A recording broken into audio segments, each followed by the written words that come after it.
MD Shafiqul Islam আপনি লিখেছেন, ফরজ নামাজে শেষ রাকাতে ওযু ছুটে গেলে বাকি অংশ কিভাবে আদায় করব। এরপর প্রশ্ন করেছেন আসমা সাহা, আপনি লিখেছেন অসুস্থতার জন্য বাসায় কাজের বুয়া দিয়ে টয়লেট পরিষ্কার করালে কি কোনো গুনাহ হবে। ফারিহা লিখেছেন, ইদানিং বিবাহ বিচ্ছেদকে উদযাপনের রেওয়াজ শুরু হয়েছে। কেউ কেউ বিবাহ বিচ্ছেদ উপলক্ষে বন্ধু বান্ধবদের দাওয়াত করে কেক কাটে। শুরুতে দৃষ্টিতে বিষয়টা কেমন। স্বামী আপনি লিখেছেন, মায়ের দ্বিতীয় সংসারে আত্মীয়রা কি নিকটাত্মীয়? তাদের সাথে সম্পর্ক না থাকলে কি আত্মীয়তার সম্পর্ক ছিন্নকারী হিসেবে গণ্য হব। শাহী এআইডি থেকে আপনি লিখেছেন, সঠিক সময়ে ফজরের সালাত আদায় করতে পারি না, এটা কাজা পড়লে হবে। রাজব আলী এআইডি থেকে আপনি লিখেছেন, ঋণ থেকে কিভাবে মুক্তি পাওয়া যাবে। ঋণ থেকে মুক্তি না মানে আয়াত তেলাওয়াত করেন তারপর আস্তে আস্তে রুকুতে যান, তাহলে সেটা অনুচিত হবে, কারণ সিজদার আয়াত তেলাওয়াতের সাথে সাথে সিজদা করা উচিত। এমডি শফিকুল ইসলাম আপনি লিখেছেন, ফরজ নামাজে শেষ রাকাতে শেষ রাকাতে ওযু ছুটে গেলে বাকি অংশ কিভাবে আদায় করব। ফরজ নামাজ যদি শেষ রাকাতে ওযু ছুটে যায়, তো ওযু ছুটে গেলে ওই অবস্থায় আপনি চলে যাবেন ওযু করার জন্য। ওযু করে এরপরে আপনি এসে নামাজের যেটুকু বাকি ছিল সেটুকু আদায় করবেন। হতে পারে শেষ রাকাতের রুকুতে ওযু চলে গেছে, তো এসে রুকু থেকে আবার শুরু করবেন, করে বাকিটুকু শেষ করবেন। যদি আপনি ওযু করে আসার পথে কারোর সাথে কথা না বলেন, অন্য কোনো কাজ না করেন, জাস্ট ওযু করেছেন, করে চলে আসছেন, তাহলে সেক্ষেত্রে আপনি আগের যে সালাত ছিল সেটাকেই কন্টিনিউ করতে পারেন। আর যদি আপনি কথাবার্তা বলে থাকেন, অন্য কাজ করে থাকেন, তাহলে তো আর এটাকে কন্টিনিউ আপনি করতে পারবেন না। আর যদি কথাবার্তা না বলে থাকেন, ওযু করে চলে আসছেন আপনি জাস্ট, তাহলে সেক্ষেত্রে এখন আবার শুরু থেকে আপনার নামাজ পড়তে হবে, ব্যাপারটা কিন্তু সেরকমও নয়।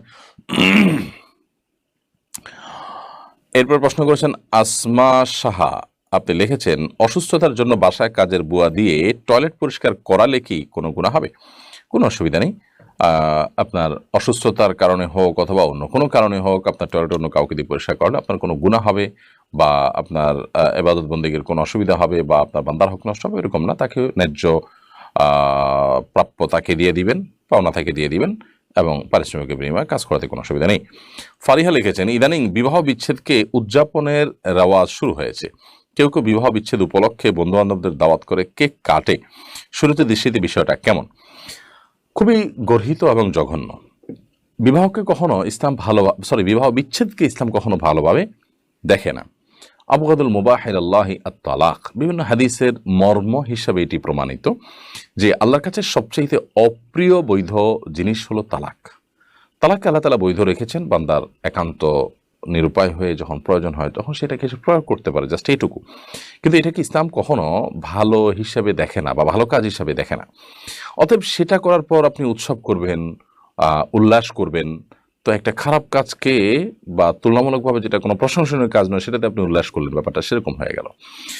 যত যুক্তি দেওয়া হোক না কেন, যার সাথে বিচ্ছেদ হয়েছে তিনি খারাপ মানুষ ছিলেন, ওকে খারাপ মানুষ ছিলেন সেজন্য বিচ্ছেদ হয়েছে, বাট তিনি যদি ভালো মানুষ হতেন আর বিচ্ছেদ করতে না হতো তাহলে সেটাই ভালো হতো, কারণ কোনো বিচ্ছেদই এ জাতীয় ক্ষেত্রে প্রশংসনীয় হয় না বা কারোরই কাম্য হয় না।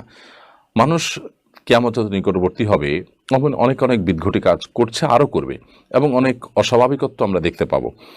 বিবাহ বিচ্ছেদকে উদযাপন করার জন্য আপনার সাবেক সঙ্গী, তার স্বামীকে, অসুস্থ কালচার, অসুস্থ সংস্কৃতি, মানুষের ব্যক্তিগত জীবন বলতে কোনো কিছুই আর থাকছে না। এমনকি আমরা মানে এও দেখছি যে নানা নাম দিয়ে মানুষের মানে গর্বের বাচ্চা সেটা প্রদর্শন করছে আপনার লাইভে এসে, সোশ্যাল মিডিয়াতে এসে। এরকম অজ্ঞানতা, এরকম মূর্খতা সুলভ বিষয় এবং নির্লজ্জমূলক কাজ আরও হতে থাকবে। কেমন যত নিকটবর্তী হবে মানুষ আরও অনেক চমক এরকম দেখাবে। এগুলো পৃথিবী তার পরিণতির দিকে যাচ্ছে যে তার প্রমাণ। বিবাহ বিচ্ছেদকে উদযাপনের পর্যায়ে নিয়ে যাওয়া বা উদযাপন করা এটা অবশ্যই গর্হিত কাজ, অবশ্যই মন্দ কাজ। যেই যুক্তি দিয়ে হোক না কেন, বন্ধু দাওয়াত করে আপনি কেক কেটে খাচ্ছেন, ফুর্তি করছেন, মিষ্টি খাচ্ছেন, খাবার দাবার করছেন, তাহলে বিবাহ আপনি কেমন করেছেন? মানে বিবাহ করার সময় সবাইকে নিয়ে আনন্দ করলেন, আবার বিচ্ছেদের সময় আনন্দ করলেন, এটাতে কখনো যুক্তি হতে পারে না। যেই বন্ধন যুক্ত হওয়ার সময় আপনি আনন্দিত হয়েছেন, সে বন্ধন ছিন্ন হওয়ার সময় বেদনাহত হবেন, এটি তো যুক্তির দাবি। একই বন্ধন যুক্ত হওয়ার সময় আনন্দিত, আবার ছিন্ন দেখেন, তাহলে সেক্ষেত্রে আল্লাহর উপর ন্যস্ত করে দিবেন। ইমানদার যে কোনো বিষয়ে তার আফসোস হতে পারে, মন খারাপ হতে পারে, কিন্তু কন্টিনিউয়াসলি মন খারাপ হতে থাকবে, একের পর এক আফসোস করতে থাকবে এবং সে এটা করতে করতে নিজেকে আপনার ডিপ্রেশনে ফেলে দিবে, এই পর্যায়ে চলে যাওয়া উচিত না, এটা টু মাচ, এবং এটা অবশ্যই সীমালঙ্ঘন। ইমানদার প্রত্যেকটা কাজে সীমার জ্ঞান, মাত্রা জ্ঞান তার থাকবে, এবং সে বিষয়ে যদি লক্ষ্য না করেন তাহলে সেক্ষেত্রে তার ইমানের দুর্বলতার এটা প্রমাণ হবে। ইমানদার বলবে অফবিদু আমরিল্লাহ ইন্নাল্লাহ বাসীরুম বিল ইবাদ, যা হচ্ছে আমি আমার পুরো বিষয়টাকে আল্লাহ তাআলার উপর ন্যস্ত করি, আল্লাহ তাআলা তার সব বিষয়গুলোকে দেখবেন। এরকম দৃষ্টিভঙ্গি যদি আপনি রাখেন তাহলে সেক্ষেত্রে আপনার জীবন সুখময় হবে এবং আপনার জীবনের অনেক কষ্টকে হজম করা আপনার জন্য সহজ হবে।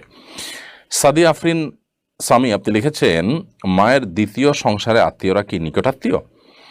তাদের সাথে সম্পর্ক না থাকলে কি আত্মীয়তার সম্পর্ক ছিন্নকারী হিসেবে গণ্য হব? দেখুন, মায়ের দ্বিতীয় সংসারের আত্মীয় বলতে আপনি কাদেরকে বোঝাচ্ছেন? যদি মনে করেন যে মায়ের দ্বিতীয় সংসারে যিনি স্বামী হয়েছেন মায়ের, তার কথা, তো সেক্ষেত্রে মায়ের দিক বিবেচনায় তাকে আপনি বাবার মর্যাদা দেওয়ার চেষ্টা করবেন, কিন্তু আপনার জন্মদাতা বাবার মতোই তার সাথে সদাচরণ করতে হবে বা দায়িত্ব পালন করতে হবে, এটা সেরকম না।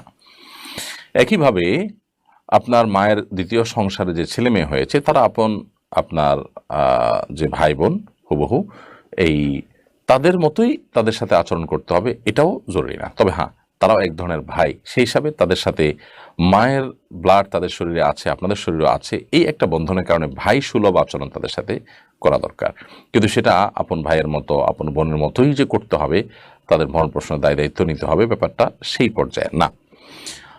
আর শাহী এআইডি থেকে আপনি লিখেছেন, সঠিক সময়ে ফজরের সালাত আদায় করতে পারি না, এটা কাজা পড়লে হবে?